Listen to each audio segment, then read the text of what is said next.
दिलों में तुम अपनी बेताबियां लेके चल रहे हो तो जिंदा हो तुम। नजर में ख्वाबों की बिजलियां लेके चल रहे हो तो जिंदा हो तुम। हवा के झोंकों के जैसे आजाद रहना सीखो। हेलो दोस्तों, जय हिंद, नमस्कार। एक बार फिर से आपका स्वागत है टारगेट स्क्वाड 21 में। तो आज हम फिर आपके सामने हैं और आज हम देखेंगे पर्यावरण शिक्षण के कुछ महत्वपूर्ण प्रश्न। और इससे पहले हम पर्यावरण अध्ययन जो शिक्षण का जो भाग है उसके कुछ प्रश्न आपको करा चुके हैं और उसी श्रृंखला में आज हम पर्यावरण अध्ययन शिक्षण के कुछ प्रश्न करेंगे। ठीक है, जो कि आपका एक महत्वपूर्ण भाग होता है आपके रीट के एग्जाम का। तो आइए चलते हैं, शुरू करते हैं अपना प्रश्न और आपके सामने हल करेंगे और उसकी जो व्याख्या आपके सामने करेंगे हम, और उसे आपको नोट करना है उस व्याख्या को, और आपको यहाँ पर ही सब कुछ समझना है। ठीक है, तो पहला प्रश्न हम लेते हैं पर्यावरण अध्ययन शिक्षण का। क्या है पहला प्रश्न? पहला प्रश्न है आपके सामने कि पर्यावरण अध्ययन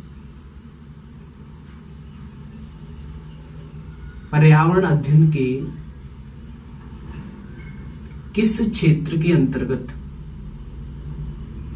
पर्यावरण अध्ययन के किस क्षेत्र के अंतर्गत समस्त खनिजों व संसाधनों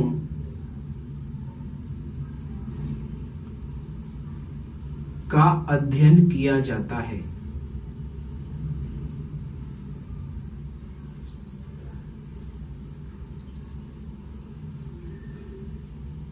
ठीक है, प्रश्न क्या है आप दोबारा समझ लीजिए, आपको उसका उत्तर लगाना है कि पर्यावरण अध्ययन के किस क्षेत्र के अंतर्गत समस्त खनिजों व समस्त संसाधनों का अध्ययन किया जाता है। यानी पर्यावरण अध्ययन का वह क्षेत्र कौन सा है जिसमें हम समस्त खनिजों का अध्ययन करते हैं और समस्त प्राकृतिक संसाधनों का अध्ययन करते हैं। अब आपके सामने ऑप्शन रख रहा हूं। पहला ऑप्शन है सामाजिक परिप्रेक्ष्यों के अंतर्गत,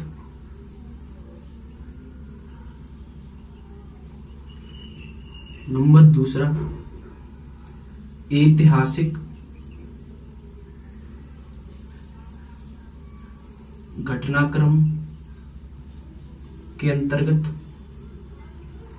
नंबर तीसरा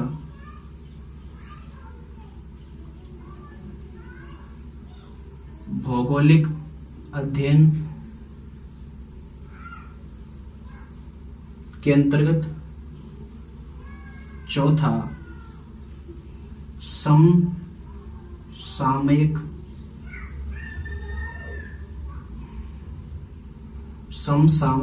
घटनाक्रम के अंतर्गत।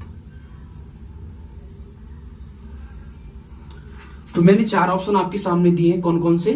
पहला सामाजिक परिप्रेक्ष्यों के अंतर्गत करते हैं, दूसरा ऐतिहासिक घटनाक्रम के अंतर्गत, तीसरा भौगोलिक अध्ययन के अंतर्गत और चौथा है समसामयिक घटनाक्रम के अंतर्गत। तो आपको इसका सही विकल्प आपको चुनना है। ठीक है, ऐसे ही प्रश्न आपको परीक्षा में देखने को मिलेंगे। तो इसका जो सही आंसर वो क्या होगा? सही आंसर होगा तीसरा। क्या होगा? तीसरा, भौगोलिक अध्ययन। तो पर्यावरण अध्ययन का जो क्षेत्र है वो है भौगोलिक अध्ययन, जिसके अंतर्गत हम किसका अध्ययन करते हैं? समस्त खनिजों का, जो कि प्रकृति में पाए जाते हैं, और समस्त जो प्राकृतिक संसाधन होते हैं उनका अध्ययन हम भौगोलिक अध्ययन क्षेत्र के अंतर्गत करते हैं, जो कि पर्यावरण क्षेत्र का ही एक क्या है? क्षेत्र है। ठीक है, पर्यावरण अध्ययन का ये क्या है? क्षेत्र है। तो सामाजिक परिप्रेक्ष्य नहीं होगा, ऐतिहासिक घटनाक्रम नहीं होगा और समसामयिक घटनाक्रम भी नहीं होगा। इसका सही आंसर क्या होगा? भौगोलिक अध्ययन।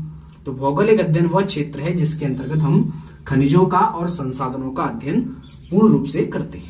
ठीक है, तो ये हुआ पहला प्रश्न, ये आपको याद रखना है और इसको नोट भी कर लेना है।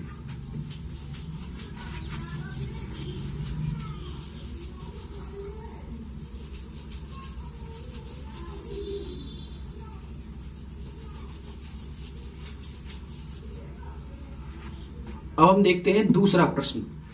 दूसरा प्रश्न क्या है? दूसरा प्रश्न मैं बता रहा हूं आपको कि पर्यावरण अध्ययन के ज्ञान का क्रियात्मक रूप से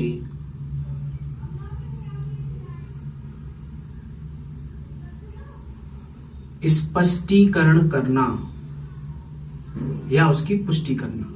पर्यावरण अध्ययन के ज्ञान का क्रियात्मक रूप से स्पष्टीकरण करना किस मूल्य को दर्शाता है?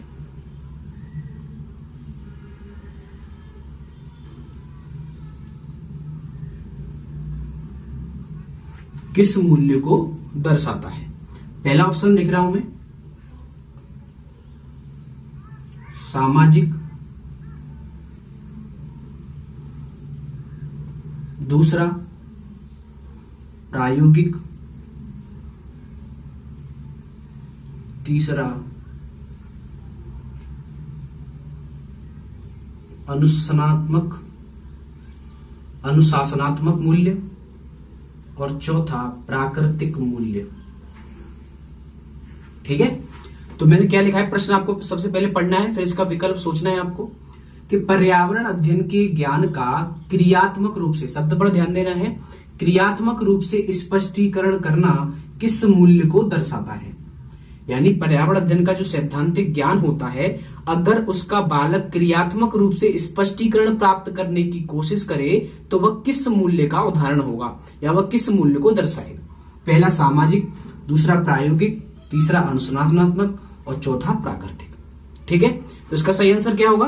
कुछ लगा लिया होगा, तो सही आंसर होगा प्रायोगिक मूल्य, क्योंकि प्रायोगिक मूल्य ही पर्यावरण अध्ययन का वह मूल्य है जिसके अंतर्गत हम सैद्धांतिक ज्ञान का क्या करते हैं, परीक्षण करते हैं या उसको क्रियात्मक रूप से करने की कोशिश करते हैं और उसे क्रियात्मक रूप से उसका स्पष्टीकरण प्राप्त करते हैं या उसकी पुष्टि करते हैं। तो प्रायोगिक मूल्य ही क्या होगा, इसका सही आंसर होगा, क्योंकि क्रियात्मक रूप से स्पष्टीकरण हम प्रायोगिक मूल्य के द्वारा ही कर सकते हैं। ठीक है, तो इसका सही आंसर क्या होगा, तीसरा प्रायोगिक मूल्य। तो ये हो गया आपके दो प्रश्न। अब हम चलते हैं अगले प्रश्न की ओर।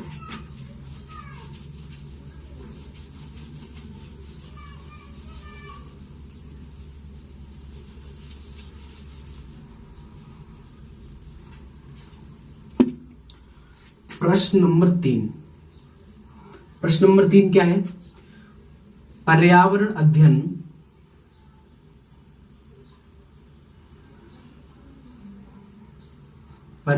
अध्ययन शिक्षण कार्य प्राथमिक स्तर पर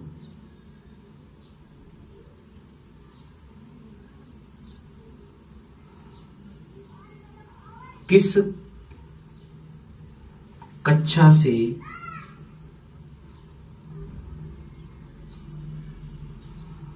औपचारिक रूप से प्रारंभ होता है? ये सभी प्रश्न आपको नोट भी करते जाने हैं, ठीक है, क्योंकि बहुत ही इंपोर्टेंट प्रश्न है, आपके लिए लाया हूं। तो पहला है पर्यावरण अध्ययन, तीसरा प्रश्न है पर्यावरण अध्ययन शिक्षण कार्य प्राथमिक स्तर पर किस कक्षा से औपचारिक रूप से प्रारंभ होता है। यानी प्राथमिक स्तर पर पर्यावरण अध्ययन शिक्षण का कार्य किस कक्षा से प्रारंभ किया जाता है। आपके ऑप्शन है कक्षा 5, दूसरा कक्षा 3, तीसरा कक्षा 2 और चौथा इनमें से कोई नहीं।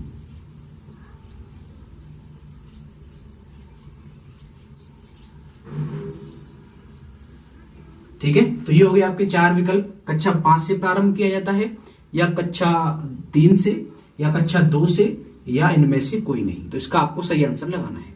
तो इसका सही आंसर क्या होगा, कक्षा 3 यानी कक्षा तृतीय जो होती है उससे पर्यावरण अध्ययन शिक्षण का कार्य औपचारिक रूप से किया जाता है। यानी कक्षा 2 तक तो जो गणित विषय होता है उसके साथ ही पर्यावरण अध्ययन को उसमें सम्मिलित कर लिया जाता है, लेकिन कक्षा 3 से औपचारिक रूप से पर्यावरण अध्ययन शिक्षण का कार्य शिक्षक प्रारंभ कर देता है। ठीक है, तो इस प्रश्न को आपको याद रखना है। कक्षा 3 से ये सीटेट में पूछा भी गया है, तो ये आपको याद रखना है, कक्षा 3 से यह शिक्षण कार्य प्रारंभ किया जाता है।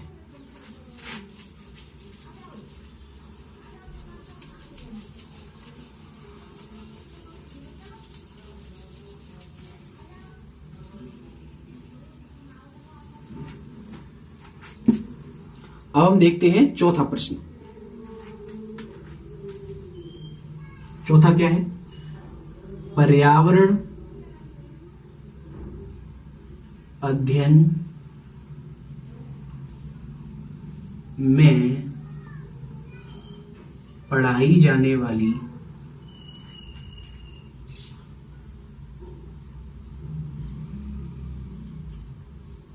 विषय वस्तु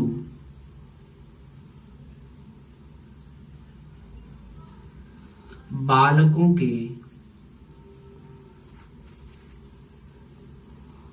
परिवेश से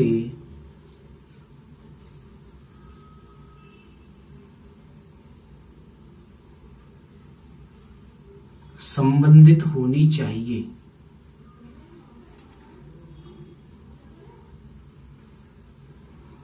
यह किस सिद्धांत पर आधारित है?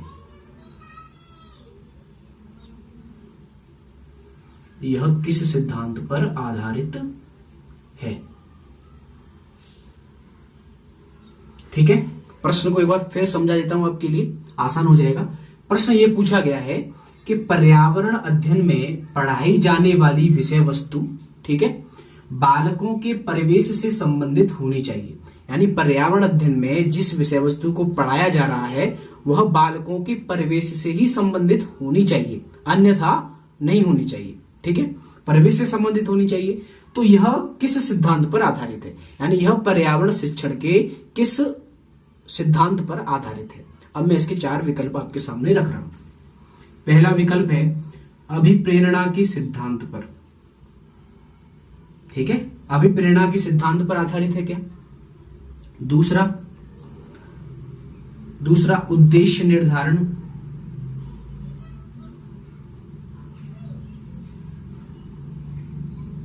उद्देश्य निर्धारण के सिद्धांत पर आधारित है क्या? तीसरा ऑप्शन क्रियाशीलता के सिद्धांत पर आधारित है। और चौथा मैं लिख रहा हूं अभिप्रेरणा, उद्देश्य निर्धारण, क्रियाशीलता और व्यवहारिक उपयोगिता।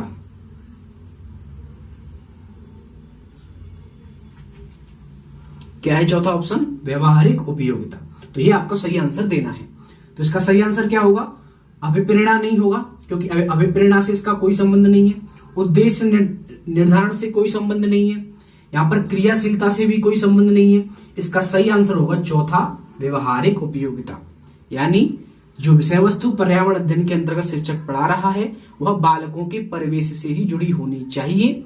अब यह किस सिद्धांत का पालन कर रही है? व्यवहारिक उपयोगिता का सिद्धांत। यानी व्यवहारिक उपयोगिता का सिद्धांत यह कहता है कि पर्यावरण अध्ययन शिक्षण के अंतर्गत अधिगम कराई जाने वाली विषय वस्तु बालकों के परिवेश से ही संबंधित होनी चाहिए। इसका मतलब क्या हुआ कि जब बालक के परिवेश से संबंधित विषय वस्तु जब पढ़ाई जाएगी तो वो उसका व्यवहार में उपयोग कर सकेगा, अन्यथा नहीं कर सकेगा।